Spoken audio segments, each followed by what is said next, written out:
Welcome back, guys, to Warzone Whispers. Use headphones for the best experience. But some stories are not suitable for younger audience. Watch this video on your own risk. If you are new here on channel, hit that subscribe button and it's free. Okay, here we go. My name is Sergeant James Rourke, United States Army, 2nd Battalion, 7th Infantry Regiment, August 14th, 2008, Al-Sabeka region, Western Iraq. We were sent on a simple recon operation. 6 men, 1 Humvee, 1 mission. Locate a missing squad called Sierra Team, who had gone dark 2 days earlier. Nothing about that assignment was supposed to make history, but it did, because that night we found something out there that wasn't supposed to exist. We rolled across the dunes under a dead sky, our headlights cutting through the dust like blades. The desert was too quiet. No wind, no animal sounds, not even the soft hum of insects. It felt like the whole world was holding its breath. Corporal Lopez was on comms, trying to reach command. All he got was static, long, drawn-out bursts followed by a strange, slow rhythm. It almost sounded like breathing. I asked him to adjust the frequency. He did. The sound stayed, steady, in and out, like something alive on the other end of the signal.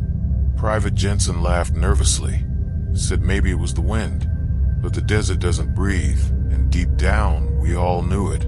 We reached Sierra's last GPS ping an hour later. Their Humvee was half buried in the sand, burnt black and twisted open like a crushed can. No sign of an explosion, no shrapnel. Just long, deep cuts across the metal, smooth, deliberate. The kind no human tool could make. There was blood too, but it wasn't red anymore.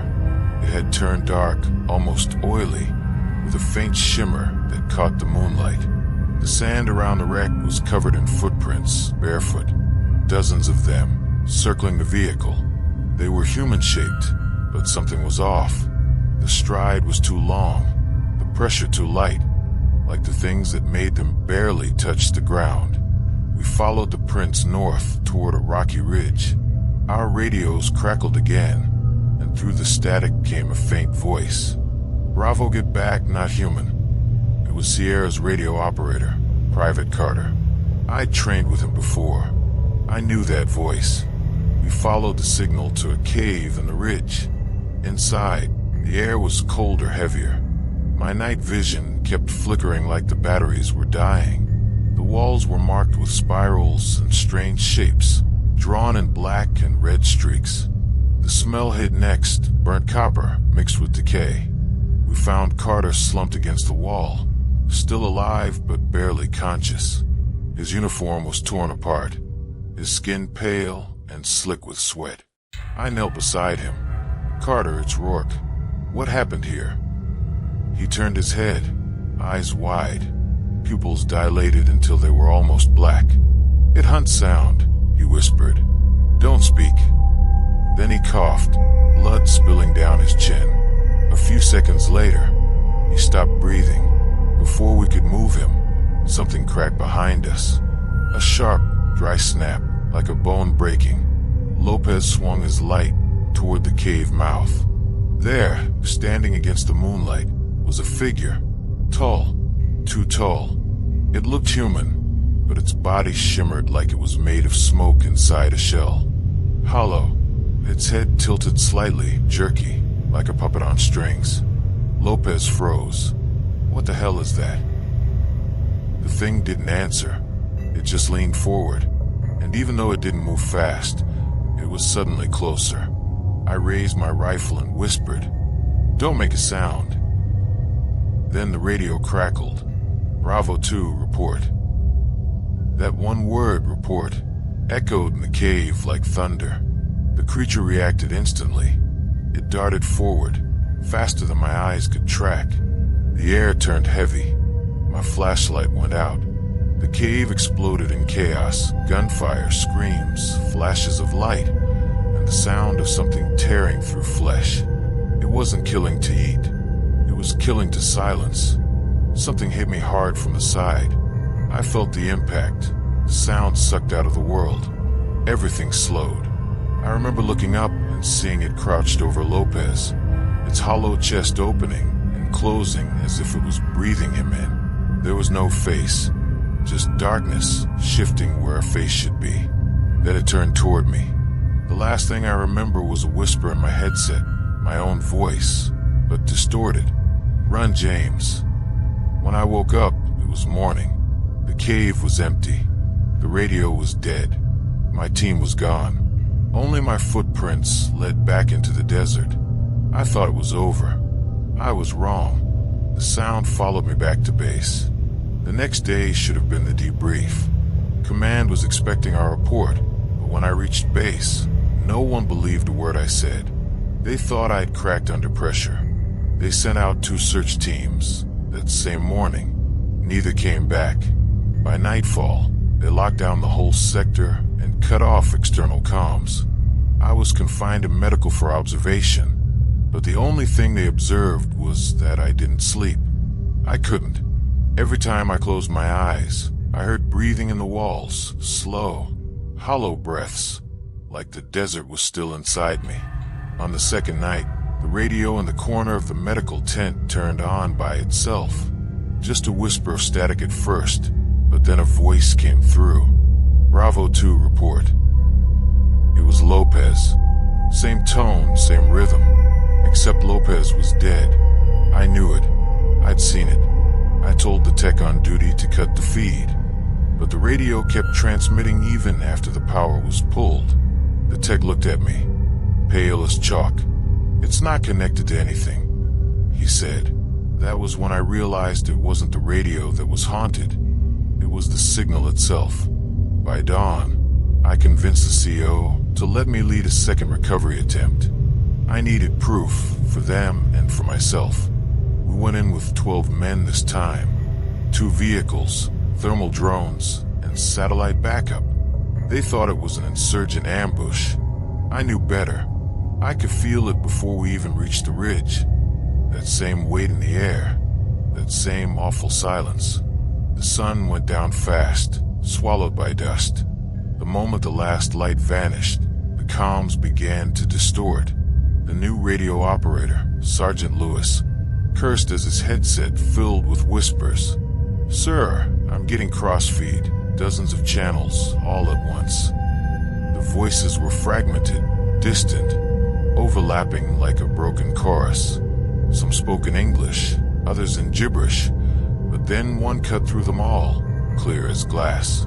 "James," my name, spoken in my own voice. Everyone froze.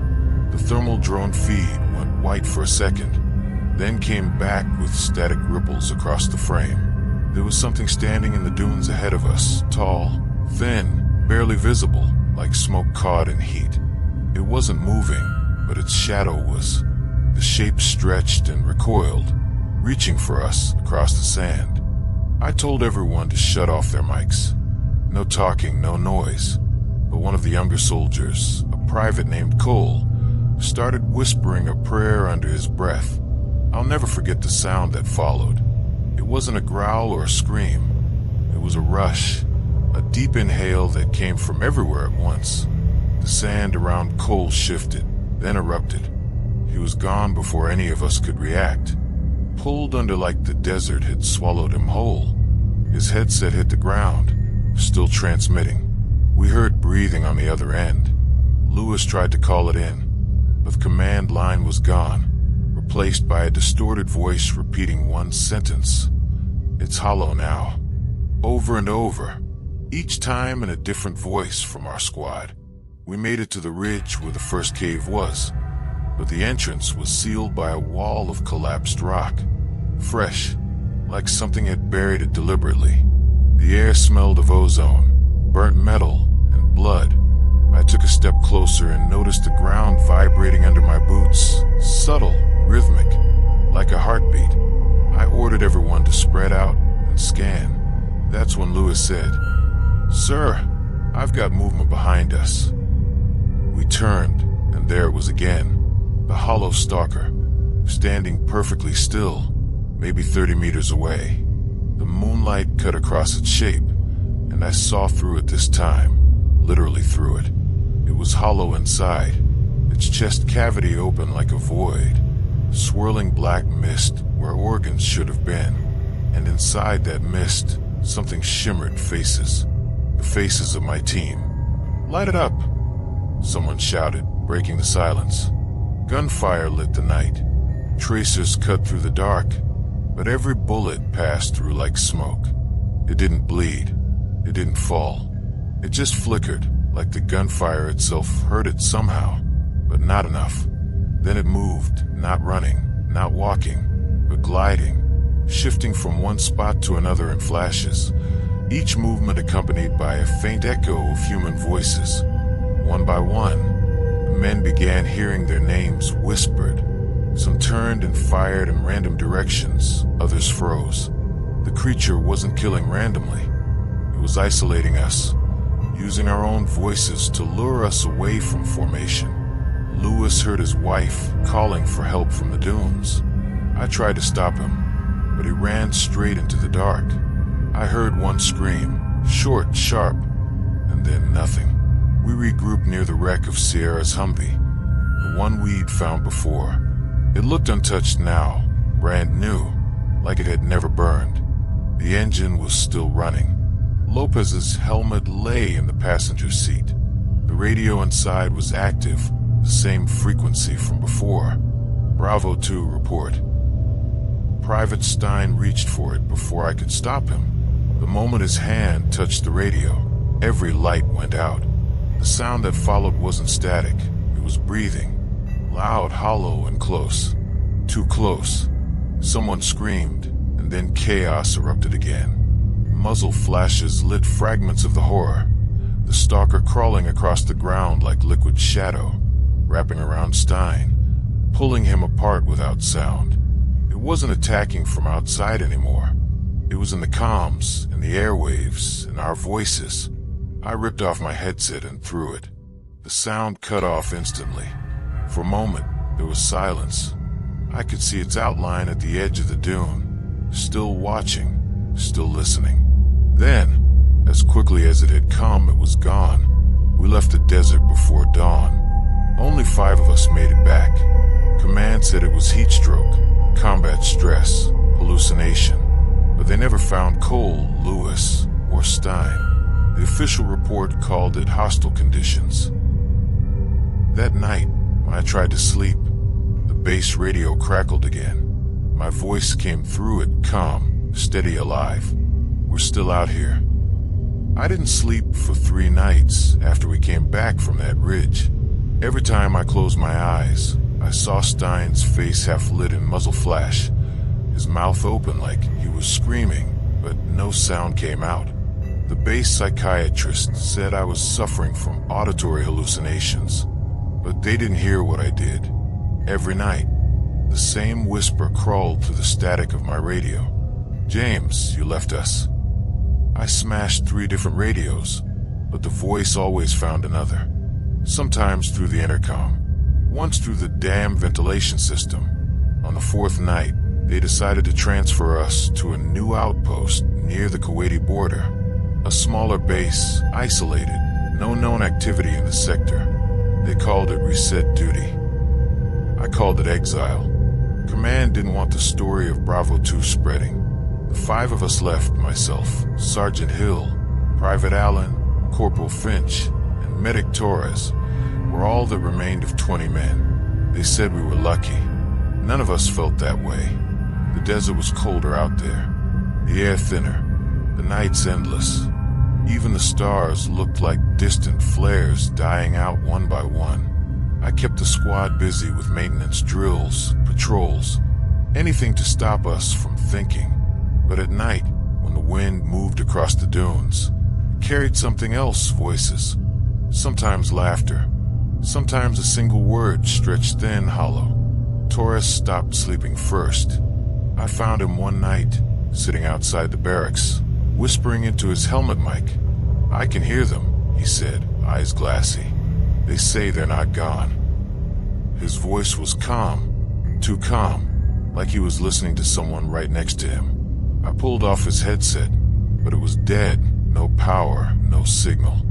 He looked at me like I had just killed something precious. "You shouldn't have done that, Sarge," he said. The next morning, we found Torres's bunk empty. His boots were still under the bed, neatly lined. His weapons still locked, but his dog tags were gone. On the wall above his bunk, written in sand and blood, was a single phrase. "It listens." He wanted to call it in, but I stopped him.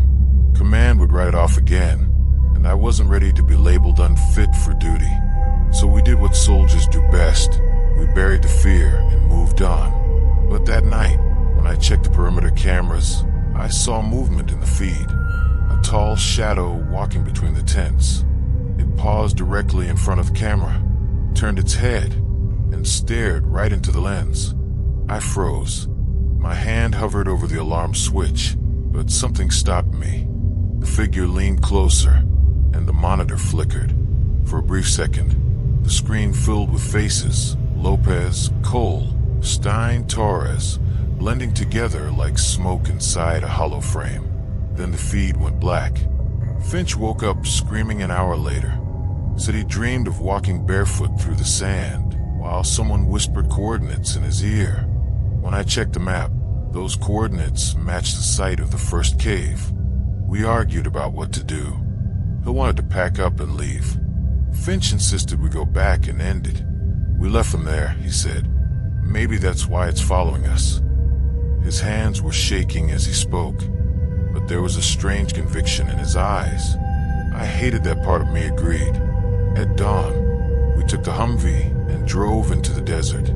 No orders, no comms, just silence. The coordinates led us back to the ridge, though the landscape had changed. The dunes were higher now, the air heavier. Even the horizon looked wrong, like the world itself didn't want to remember this place. We stopped where the cave had been. The rocks were gone. In their place stood an opening wider than before, yawning black into the earth. I could feel the heat coming from inside, though the air outside was cold. It pulsed like a living thing. Finch set up a light near the entrance, but it flickered and died. The batteries were full.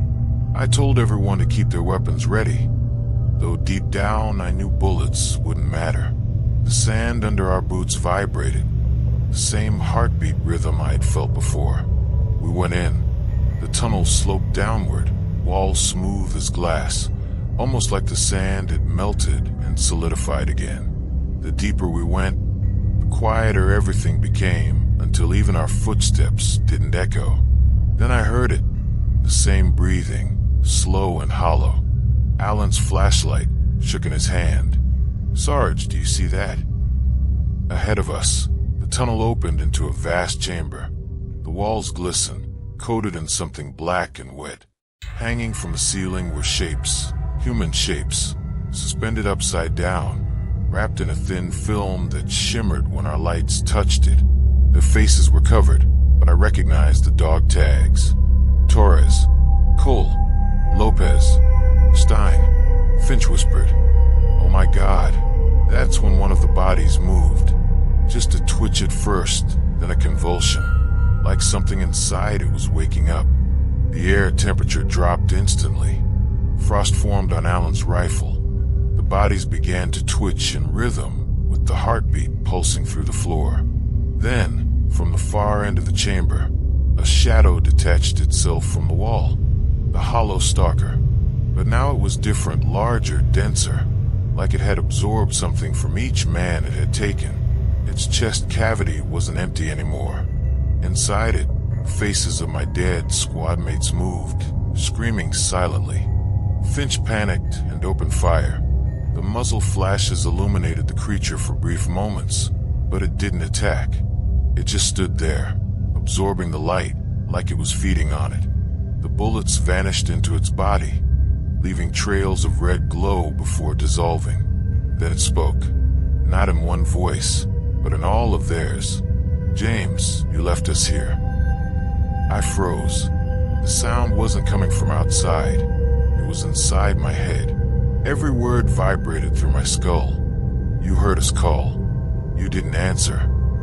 Hill shouted for us to retreat, but the tunnel behind us had closed. The sand had sealed the entrance. The only way was forward, deeper into the dark.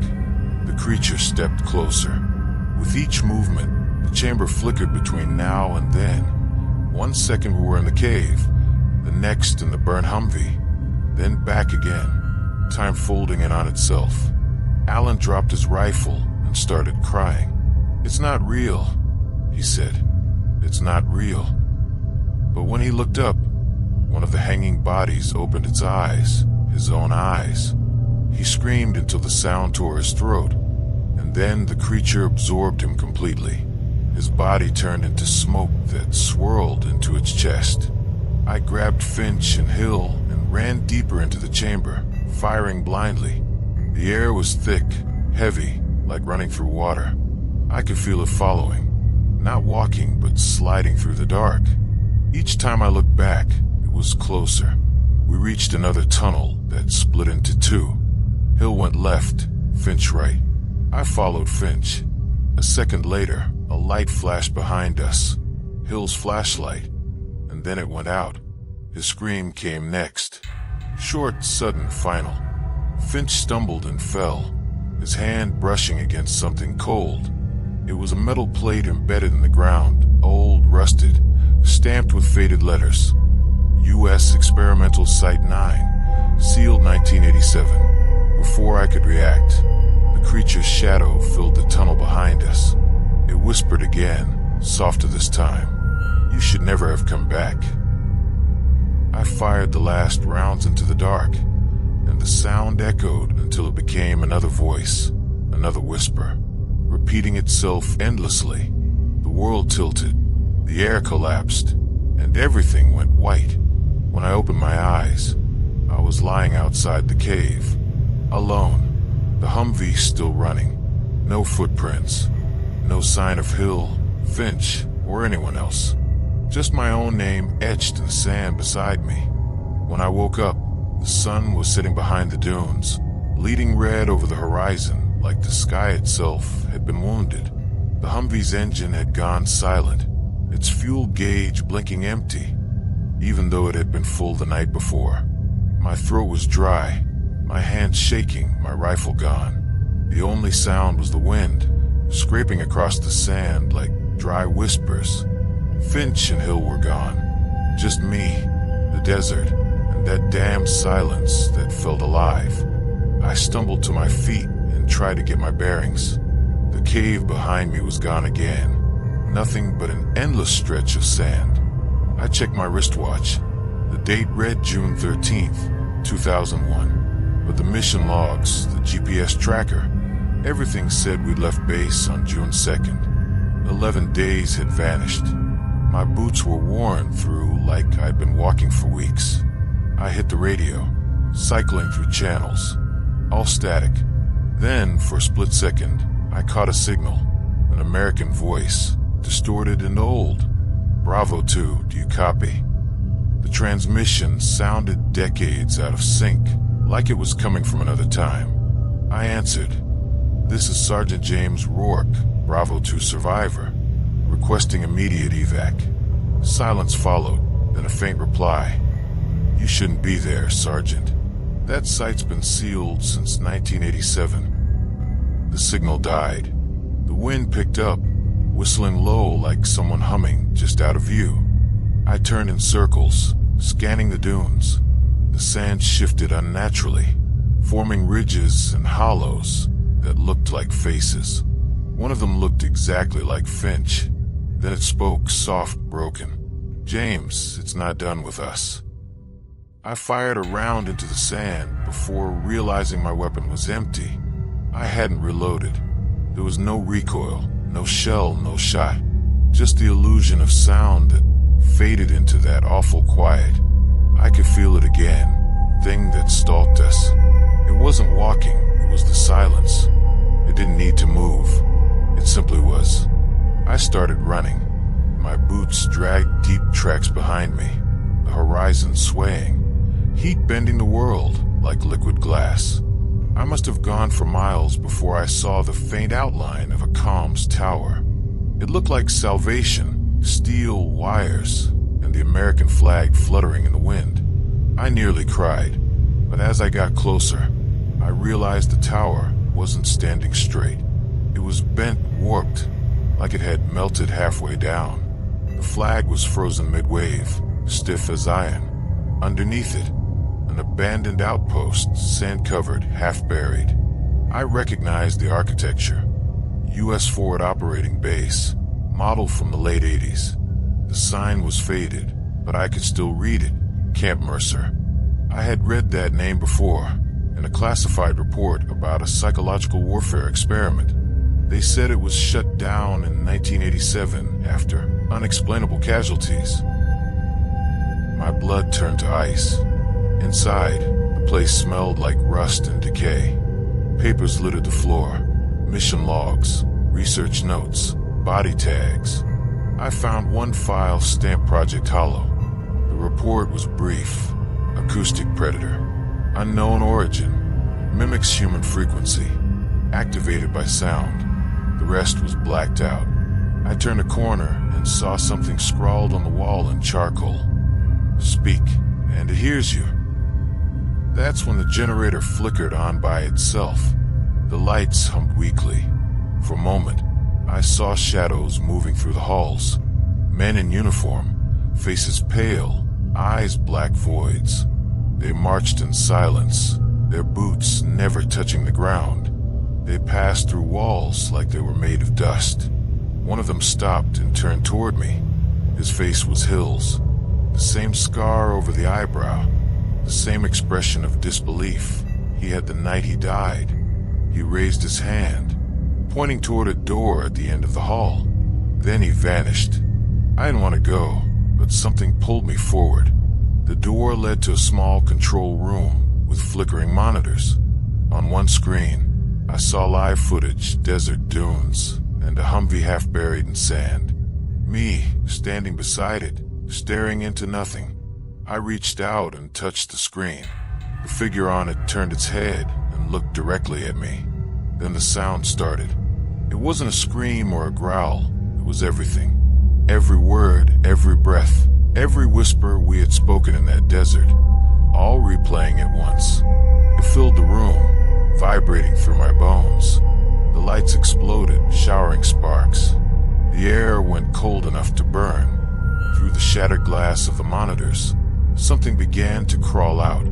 A shadow, tall and hollow, its chest still filled with faces. Finch, Hill, Taurus. Their mouths opened in unison, mouthing words I couldn't hear. The silence was deafening. I backed against the wall, clutching my sidearm. Even though I knew it wouldn't help, the creature stopped a few feet away and tilted its head. Its body pulsed with faint light, flickering like a dying signal. I realized then, it wasn't just feeding on sound. It was recording us. Every scream, every command, every last word we'd spoken since that first night. It was building something. It raised its hand and the air rippled. My ears filled with static. I could hear my own voice whispering in the interference. Run. I dove out of the room as the walls buckled inward. The entire structure began collapsing, sand pouring through cracks like floodwater. I sprinted through corridors that looked back on themselves, doors that led to the same rooms again and again. Time didn't work here. Nothing did. Finally, I burst through the main gate and stumbled into the open desert. Behind me, Camp Mercer was gone, just gone. The horizon shimmered empty. My radio crackled again, faint and weak. Sergeant Rourke, this is command. Do you copy? I grabbed the mic and shouted. Yes, this is Rourke. I need extraction. The reply came after a long pause. Negative, Sergeant. There's no record of any operation in that sector. Identify yourself. My throat tightened. This is Sergeant James Rourke, 3rd Battalion, Bravo Company. Static again. Then a voice, not command's voice, not human. It was deeper, layered with echoes. We know who you are. The radio burst into a low hum, vibrating in my hand until the plastic cracked. The silence that followed was absolute, suffocating. Then, faintly, from somewhere beyond the dunes, came the sound of boots marching. Not one pair, hundreds, moving in perfect unison, without breath, without voice. The wind stopped. The air went still. I turned, and the desert was filled with figures, silhouettes of soldiers, hundreds of them, their bodies hollowed, their faces missing. They stood perfectly still, rifles in hand, staring toward me. One stepped forward and raised its weapon. Its voice came through the broken radio, lying in the sand beside me. "It's your turn to listen." Then the world fell silent again. The night that followed felt longer than any I'd lived through. The wind didn't move, the stars didn't blink, and even the insects refused to sing. I sat against the Humvee with my rifle across my knees, staring at the dunes that seemed to breathe in slow, shallow rhythms. My hands wouldn't stop shaking. I kept telling myself I was alive, but when I looked at my reflection in the cracked window, my lips weren't moving when I spoke. At some point between the hours, I must have blacked out because I woke to find a helicopter circling above. Its floodlights swept across the desert, blinding me for a moment. Through the headset, a calm voice said, "Sergeant Rourke, stay still. We're bringing you in." It sounded official, too official. I didn't question it. I just wanted out. They landed half a mile east. For soldiers in unmarked uniforms approached. No unit patches, no names, just black visors. They moved with mechanical precision, their steps perfectly synchronized. One of them spoke, voice distorted through the mask. "You were exposed. We're taking you to quarantine." I nodded and followed, but the hairs on my neck rose. Something about the way they moved didn't feel right. Too fluid, too rehearsed. Inside the chopper, the world below vanished into sand and static. No one spoke. The sound of the rotors dulled to a low hum, almost below hearing.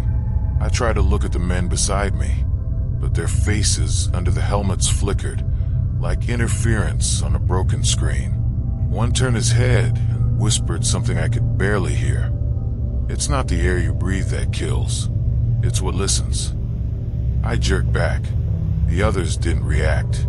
Their bodies twitched in unison as the light in the cabin dimmed. My radio crackled to life again, not with command chatter, but with my own voice. "Don't go with them, James." I froze. They're not real. The soldiers turned toward me, every one of them, their heads moving at the same time, the same angle. The helicopter's engines roared, then died instantly. The desert swallowed us again. When I came to, I was lying on a metal floor. Not a helicopter anymore. A bunker. The air was stale, thick with the stench of oil and decay. Fluorescent lights flickered weakly overhead. On the wall, someone had painted the same words again and again. "We built what we feared." A figure stood at the far end of the room. A man in a tattered lab coat, his face half-burned, eyes glazed white. His badge read Dr. Kepler, Project Hollow. He turned slowly as I tried to stand. "You weren't supposed to find this place," he said, his voice carrying that strange metallic echo I'd come to dread. "We thought the desert would keep it buried." "What was it?" I asked. "What did you people do?" He smiled faintly. "We wanted to create silence. Not metaphorical silence, pure silence. A weapon that could erase sound, erase chaos. But something else heard the experiment. Something that had been listening long before us." He motioned toward the wall of glass behind him. Beyond it, I saw a vast chamber lit by dim blue lights. In the center hung a sphere of vibrating air, invisible but visible at the same time, like heat distortion. Around it floated shapes, barely human, their outlines constantly changing. "That," Kepler whispered, "is the hollow frequency. It doesn't just absorb sound, it remembers it. It records everything that's ever been spoken in its presence. We didn't know it could replay those voices. My blood went cold. You turned it into a weapon. He nodded slowly, until it learned to use us. The lights flickered again, and Kepler's body convulsed. A low hum filled the room, resonating through the walls. His voice distorted mid-sentence, splitting into 2, then 3 layers. You brought it back, Sergeant. You gave it new sound to feed on. His skin rippled, peeling like thin paper. Underneath wasn't blood or flesh, just static, swirling like smoke inside an empty frame. I backed away, heart pounding. Stay the hell away from me. He reached out, his hand phasing through the air. It's listening now, he whispered. The more you speak, the closer it gets. Then his body collapsed into dust, his voice echoing off the walls long after he was gone. I ran, through corridors that pulsed with low frequencies, through doors that opened before I touched them. The deeper I went, the louder the hum became. It wasn't a machine, it was alive, breathing, thinking. At the end of the hall, I found another chamber filled with old recording equipment, reel-to-reel tapes, speakers, and a single microphone connected to a glowing red console. The tapes were labeled with dates: 1986, 1987, 2001. The last one had my name on it. Rourke, James, test subject 47. My chest tightened. I hadn't even been born when those earlier tests were recorded. How could they have my name? My voice? I pressed play. The tape hissed. Then my own voice spoke. Testing audio relay. Sergeant James Rourke, reporting from Forward Post Mercer. I dropped the recorder. The message continued on its own. If you're hearing this, it means it found you again. It doesn't die. It moves through frequency, through memory. You can't kill silence, Sergeant. You can only join it. The walls trembled. The hum turned into a single, low tone that rattled my teeth. The glass windows shattered inward, and that invisible shape from the other chamber began to take form, tall, hollow, its chest filled with the faces of my dead unit. The Hollow Stalker. I fired round after round, but the bullets bent midair, spiraling into its body like they were being swallowed. It stepped closer, the air distorting around it, and I felt the pressure building in my head. My nose started bleeding. My ears rang. Then its voice, a chorus of every dead soldier I'd ever known, spoke directly into my mind. You are the echo now. I fell to my knees, clutching my head, screaming even though no sound came out. The world turned white again. When it cleared, I was outside. The bunker gone. The helicopter wreckage burning faintly in the distance. The desert empty once more. I stood there for hours, or maybe minutes. I couldn't tell anymore. The radio at my side crackled once more. James finished what we started. Then silence. That night, I began walking toward the horizon. I didn't know where I was going. Maybe nowhere. Maybe back to where it all began. Because somewhere out there, in the hollow between sound and silence, something was still calling my name. I don't remember when I stopped believing that rescue was coming. Maybe it was the third day walking, or maybe it was never. The sun didn't feel real anymore. It hung in the sky like a dim bulb behind dirty glass. My compass spun constantly, and my GPS read coordinates that didn't exist. The map said I was 20 miles from base. My footsteps told a different story. Every dune looked the same. Every direction led back to silence. My radio was the only thing that broke it. Every few hours it hissed, then whispered a fragment of command chatter. My own voice issuing orders I'd never given. Move flank left, secure the ridge, fire on my mark. Sometimes it played back laughter, too. Finches, Torreses, hills, spliced together like a broken reel. I should have smashed it, but I couldn't. felt like the only proof I hadn't vanished completely. On the 5th night, I found the remnants of another outpost buried half in sand.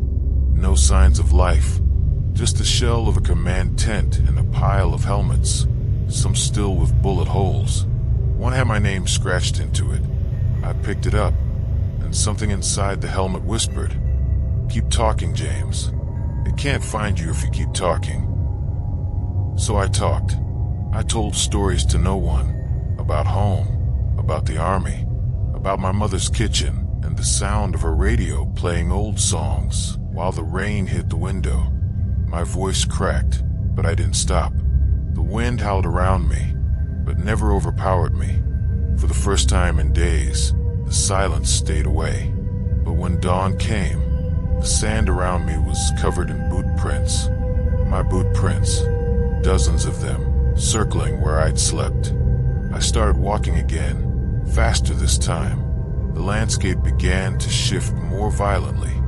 The dunes looked like bodies lying under sheets, the wind revealing faces that disappeared when I blinked. I passed a half-buried road sign, Highway 13, Basra province. That wasn't possible. We were nowhere near Basra. By noon, I saw movement ahead. A line of soldiers marching across the ridge.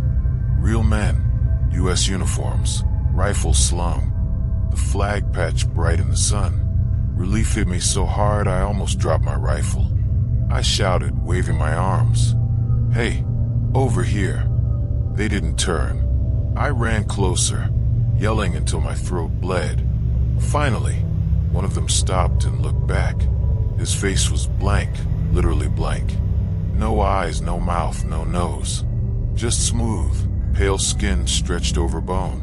The others turned too, one by one, each face empty, each head tilting at the same angle.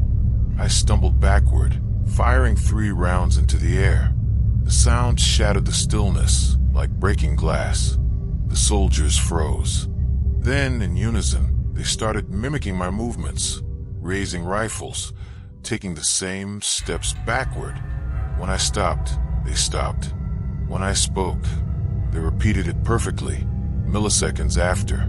"Who are you?" I shouted. "Who are you?" They echoed. Then one of them lowered his rifle, and a faint voice whispered from somewhere deep inside its hollow chest, "James." The word cut through me like a blade. It wasn't a mimic. It was my own voice. I ran. They followed, their boots slamming in perfect rhythm. Every echo a copy of my own footsteps. The radio hissed with overlapping signals, my voice giving orders, begging for help, screaming.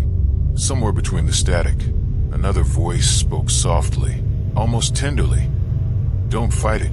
You've been practicing this silence all your life." I fell face first into the sand, gasping. The desert seemed to inhale around me. I could feel it pressing closer, as if the air itself wanted to crawl inside me. Then, for the first time, I heard the Hollow Stalker without interference. Not through the radio, not through the wind. It spoke directly in my head. "Do you know what you are, James? You're not a soldier anymore. You're an echo." The sand shifted in front of me, rising into a human shape, my shape. Every detail perfect. The same uniform, same dirt on the boots, same cut on the cheek. It looked at me with my own expression of exhaustion. "It's easier if you stop pretending," it said. The voice was mine, tired, cracked real. I aimed my weapon at it. My hand shook violently. "You're not real." The doppelganger smiled faintly. "Neither are you." Then it stepped forward and fired. The shot hit me square in the shoulder. I felt the burn, the impact, the warm blood soaking my sleeve. I dropped to my knees, gasping.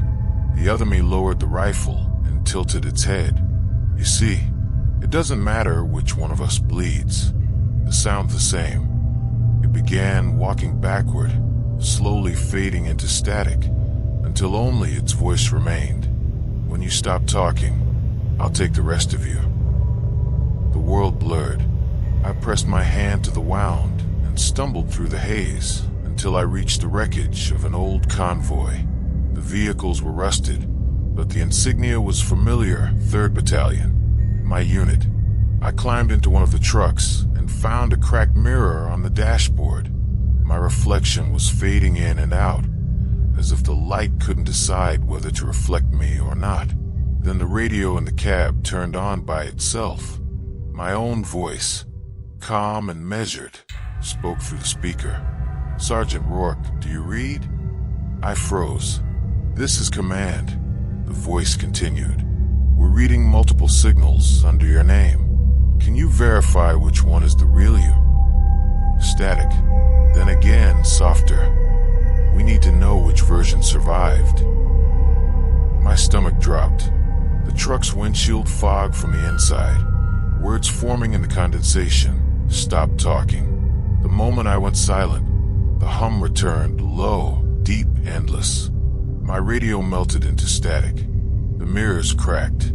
Every sound in the world seemed to breathe in and wait. I could feel something standing just behind me, listening to my heartbeat. I didn't turn around. I just whispered one last thing to the recorder on my chest rig. "If anyone finds this, don't listen to the silence. It listens back." The tape clicked. The hum stopped. For a heartbeat, I thought it was over. Then I heard footsteps in the sand behind me. My own footsteps moving away. I woke up in the truck hours later, though I couldn't remember falling asleep. The sun was gone, replaced by a dull red haze bleeding across the sky. My wound had stopped hurting, but that terrified me more than the pain. The blood on my sleeve was still wet, yet my pulse felt distant, irregular, like it was echoing from somewhere else. The truck's battery was dead, but the radio light blinked. Every few seconds, it pulsed in sync with my heartbeat. I didn't touch it. I couldn't. I just stared at it until the blinking stopped. Then a voice came through, faint and clear. "James, we found your coordinates. Stay put."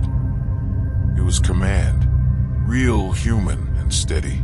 My breath caught. "Copy that," I said, voice shaking. "This is Sergeant James Rourke, 3rd Battalion, reporting compromised. Multiple Kia. Possible psychological interference. I'm at grid." The voice interrupted me. "Negative, Sergeant. We already have your position logged. You're walking toward us right now." My hand froze midair. "Say again." "You're inbound," the voice repeated. "ETA 5 minutes." I turned to the windshield. A figure was approaching through the red haze, moving with the soldier's gait, steady, methodical, confident. At first I thought it was a rescue squad member. Then I realized it was wearing my uniform, my name tag, my gear, even the same bandage on the shoulder. He stopped about 20 feet away. I raised my rifle, but he didn't flinch. The radio crackled again. "Sergeant Rourke, stand down. You are in visual contact with yourself." The figure's lips didn't move, but the radio continued to speak in perfect sync with its steps. "You're experiencing a visual displacement of identity. Remain calm." "What the hell are you?" I shouted. The radio replied instantly, mimicking my panic. "What the hell are you?" Then both voices, mine and his, spoke at once. "We've been walking in opposite directions for days. It's time to merge." I fired. The shot went through him. He didn't fall. He didn't even blink. The bullet passed straight through like it was smoke, and then he started to dissolve into static. But before he disappeared completely, he said, "It's not me you're killing, James. It's what's left." The truck engine roared to life by itself. The headlights cut through the fog and lit up a dozen shapes in the distance. Men in U.S. uniforms, standing motionless. All of them identical. All of them me. Each face perfectly still, eyes hollow.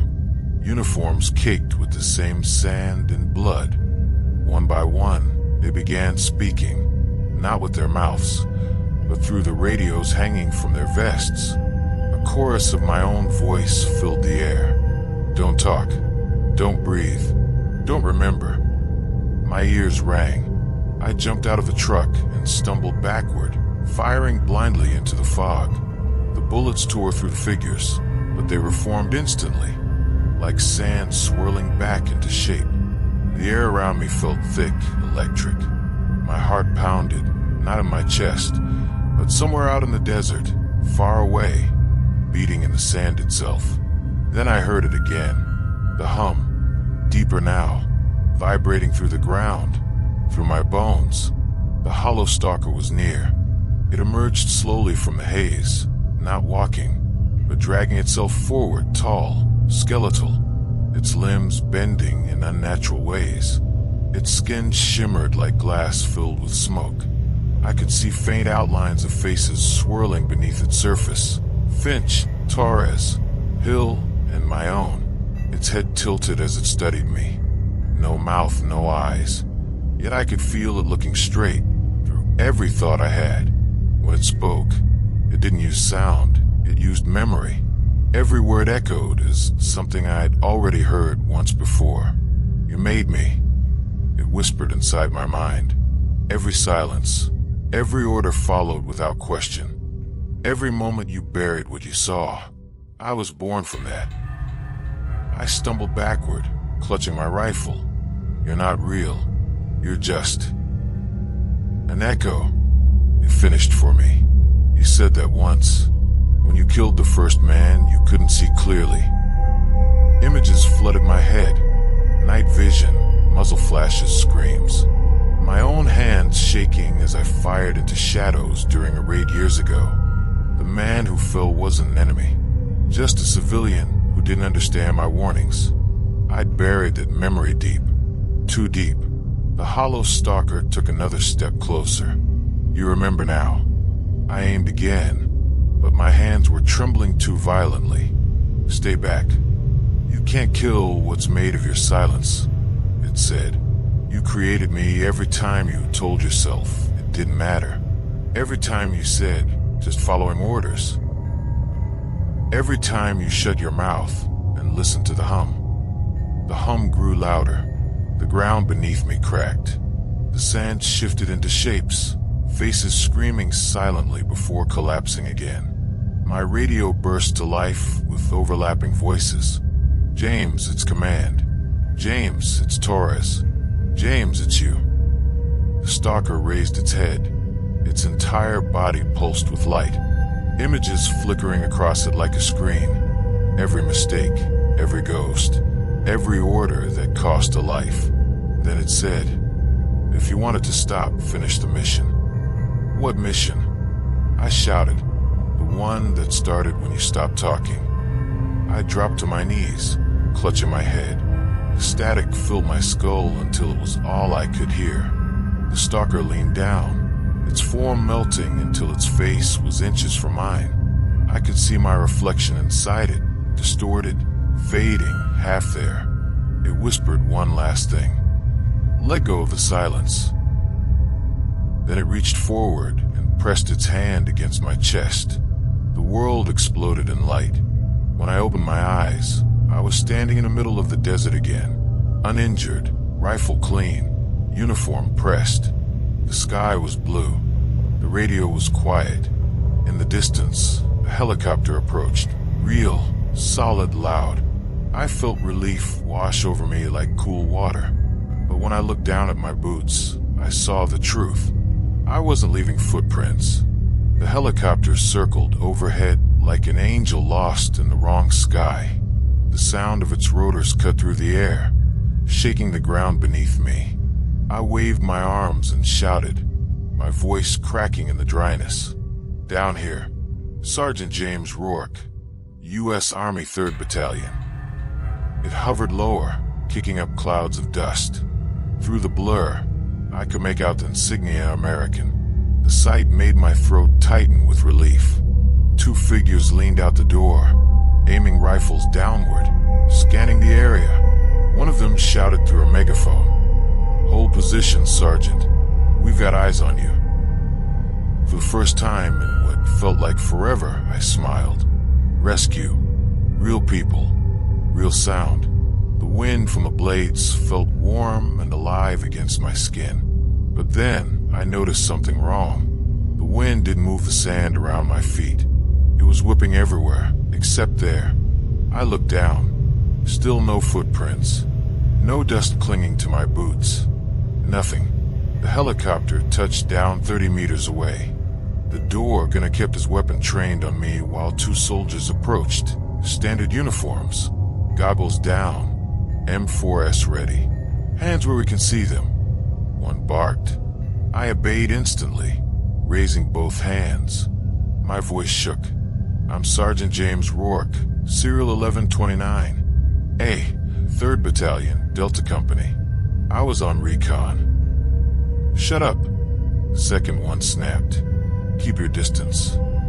I stopped moving. Their tone wasn't right. It wasn't cautious, it was terrified. The first soldier whispered into his radio. I couldn't make out the words, but I caught one phrase through the static. He's matching. Exact visual copy. Copy, I said, forcing a laugh. What are you talking about? I'm right here. The soldier nearest to me tilted his head, as if listening to something in his earpiece. Then he asked, Where's your last checkpoint? FOB Hatter, Sector 13, I said without hesitation. He stiffened. Sector 13's been quarantined since 2003. The words hit me like a bullet. That's not possible. We were deployed there last week. Both men looked at each other, then stepped back. The second soldier spoke into his radio again, confirming visual anomaly. It thinks it's Sergeant Rourke. I am Sergeant Rourke. I shouted. I'm the only one who made it. The radio crackled. A cold voice answered. That's what they all say. I could feel my chest tightening. I took a step forward, desperate. Please, you have to believe me. There's something out here. Before I could finish, both soldiers opened fire. The shots tore through me, but I didn't fall. I stumbled backward, staring down at my chest. The rounds went straight through, no blood, no pain, just faint ripples in the air, like bullets through water. The soldiers froze. One whispered, Oh, God. The wind picked up again, and the helicopter's rotors began to slow. But as they did, I realized something.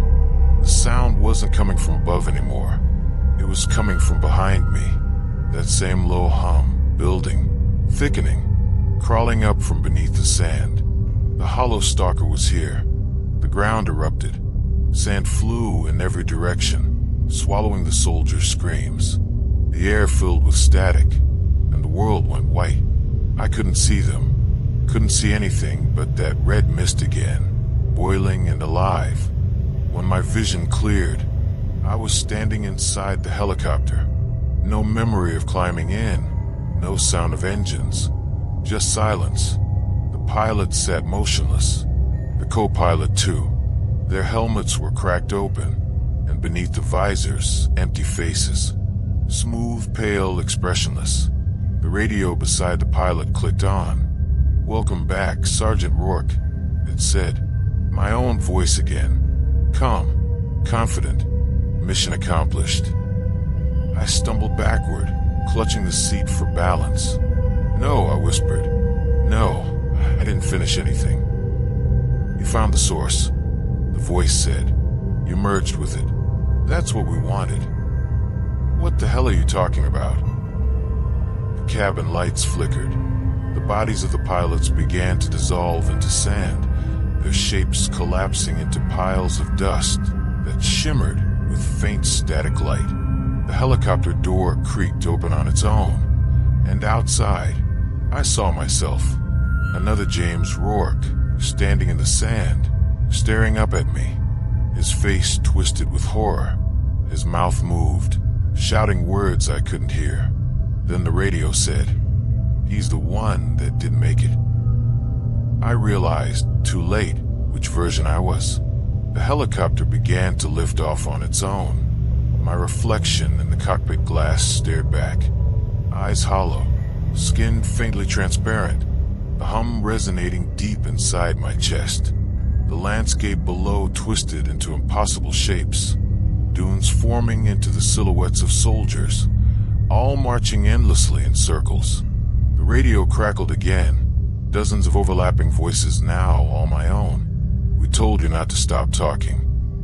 The hum turned into a scream, and the sky bled black.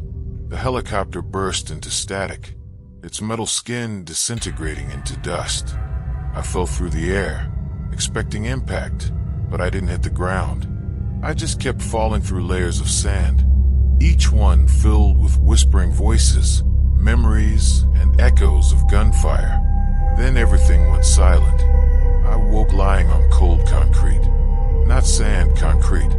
The air smelled like disinfectant and metal. Overhead, fluorescent lights buzzed faintly. My gear was gone. My uniform was clean. I sat up slowly, realizing I was in a containment chamber. A voice came through a speaker. "Come, professional. Sergeant James Rourke, you've been recovered. Please remain still while we run diagnostics." "Where am I?" I asked. "Classified facility," the voice said. "We found you 70 miles from Basra, wandering alone. Do you remember the Hollow Stalker?" My stomach turned cold. "Yes," I said. "Good," the voice replied. "Then we can proceed." The wall in front of me flickered, turning into a reflective surface, a one-way observation window. On the other side, I saw 3 figures in lab coats, their faces obscured by shadows. One leaned closer to the glass, holding up a recorder. "Say your name," he instructed. "Sergeant James Rourke." The man turned to his colleagues. Perfect vocal match. Another figure nodded. "That it's him." The first one hesitated. "We think so. But the original body was found yesterday, 13 miles away, still breathing." The hum started again, deep, rhythmic, coming from everywhere, and from me. I pressed my hands to my ears, but it didn't help. The glass began to shake, the lights flickering wildly. On the other side of the window, the scientists panicked, scrambling for the exit. The last thing I saw before everything turned black again was my reflection, smiling. When I came to again, the room was darker, quieter. The hum was gone, replaced by a faint heartbeat monitor beeping steadily beside me. I was strapped to a gurney, IVs in both arms, electrodes across my chest. The sterile lights flickered above, casting long shadows on the walls. My body felt heavier than before, slower. I couldn't tell if I was sedated or just drained. The glass window was gone. In its place was a steel door, half open, light spilling from the corridor beyond. I could hear footsteps, slow, deliberate, echoing like someone pacing back and forth. I called out weakly, "Hello? Anyone there?" The footsteps stopped. Then a voice, female, calm, authoritative. "Sergeant James Rourke, you've been through a lot." A woman stepped into view, wearing a black tactical uniform with no insignia. Her face was pale, eyes sharp, hair tied tightly back. She moved with a surgeon's precision. "You've been missing for a long time," she said. "Since 2001, according to your file." My throat tightened. "That's not possible. It's still 2001. She shook her head slowly. "No, Sergeant. It's 2025. The words shattered whatever grip I had left on reality. 24 years. My mouth went dry. "What the hell do you mean? I was out there for days, not decades." She watched me closely. "Time doesn't behave normally where you were found. That desert isn't on any map anymore. You were inside an echo field, a space where sound, thought, and identity repeat endlessly. We call it the Hollow Zone." I tried to sit up, but the straps held tight. "And the stalker?" Her expression didn't change. "That's what we were studying when your unit disappeared. Project Hollow Stalker wasn't a creature, Sergeant. It was an experiment, an an auditory weapon designed to erase communication by feeding on silence. It was supposed to disrupt enemy signals, confuse chain of command, break unity. But the test site reacted. I rasped. She nodded. The desert started answering back. I stared at her, disbelief fighting with dread. You're saying it's alive? She hesitated, then said, No, it's worse. It listens. It learns. It repeats. My pulse spiked on the monitor. The beeps quickened. So what am I?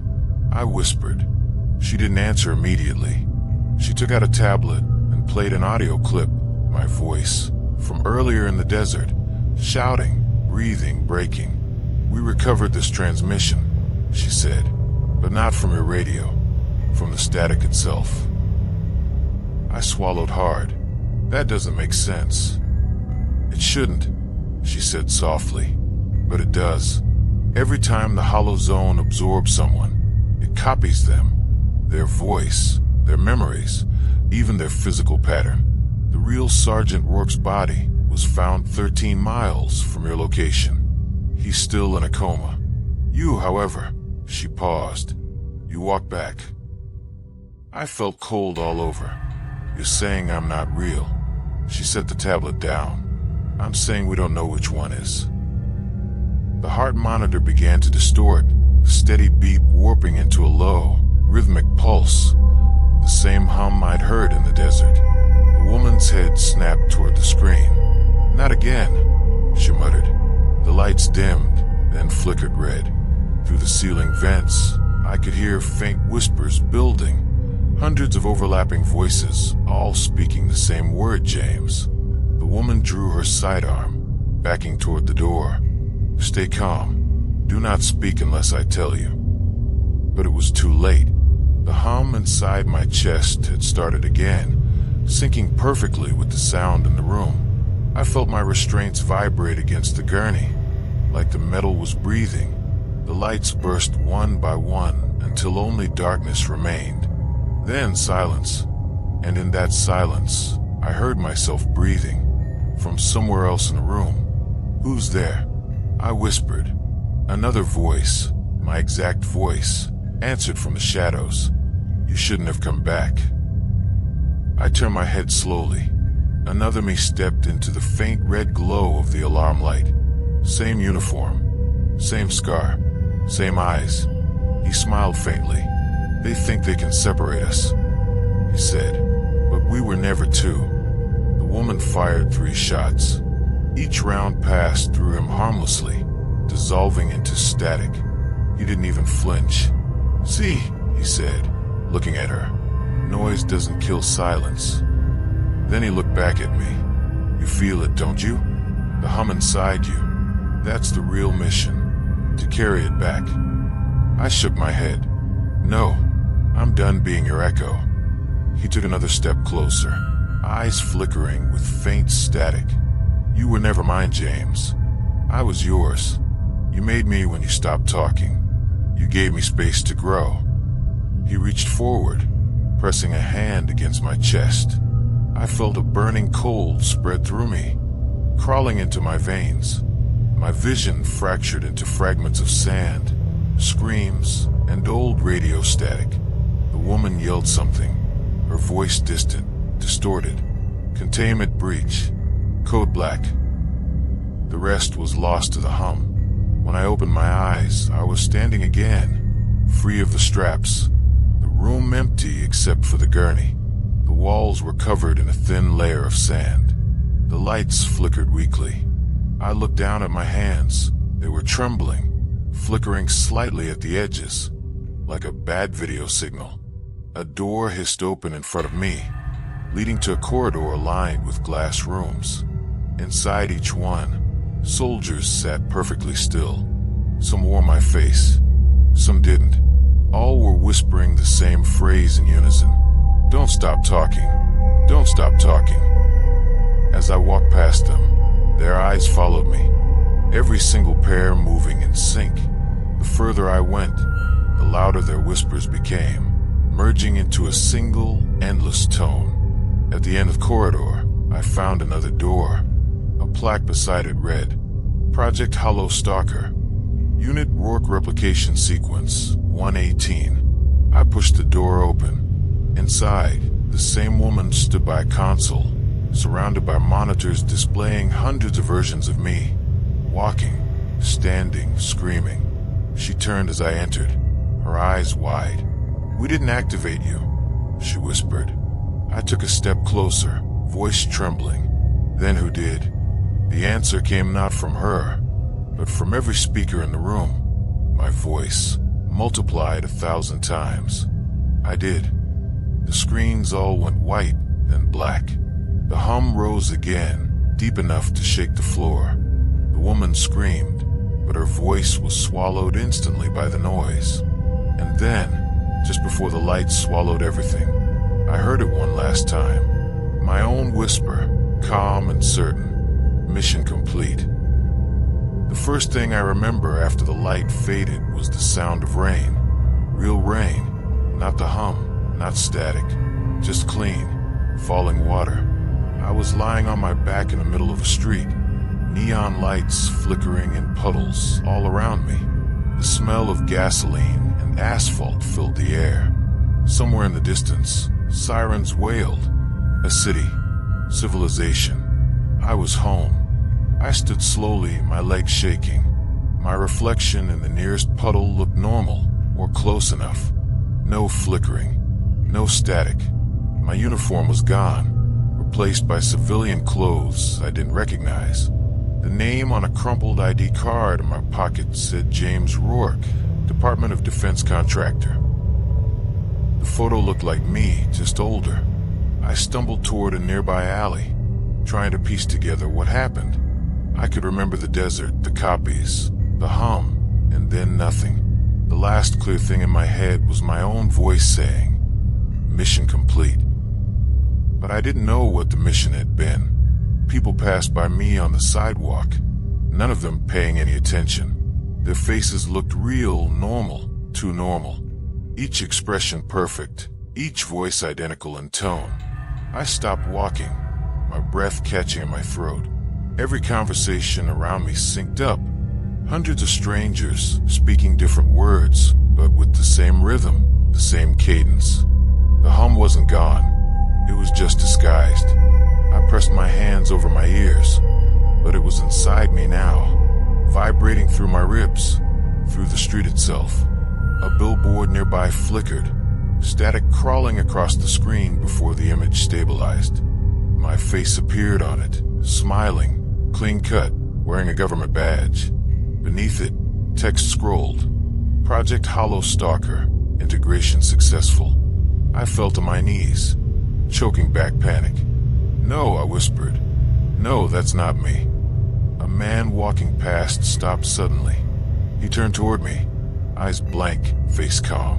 "Then who are you?" he asked. His voice was my voice. Another person stopped, then another. Within seconds, dozens of people stood still on the street, all facing me, all asking the same question in perfect unison. "Then who are you?" The rain turned heavier, but it wasn't rain anymore. It was ash, soft gray, disintegrating on contact. I backed away until my heel hit something solid. A mirror leaning against a wall. In it, my reflection was gone. Behind me, the crowd began to hum. That deep, low resonance that once haunted the desert now echoed through the city streets. Windows shook. Streetlights flickered. One by one, people's faces began to blur, their features smoothing over until they were featureless, hollow.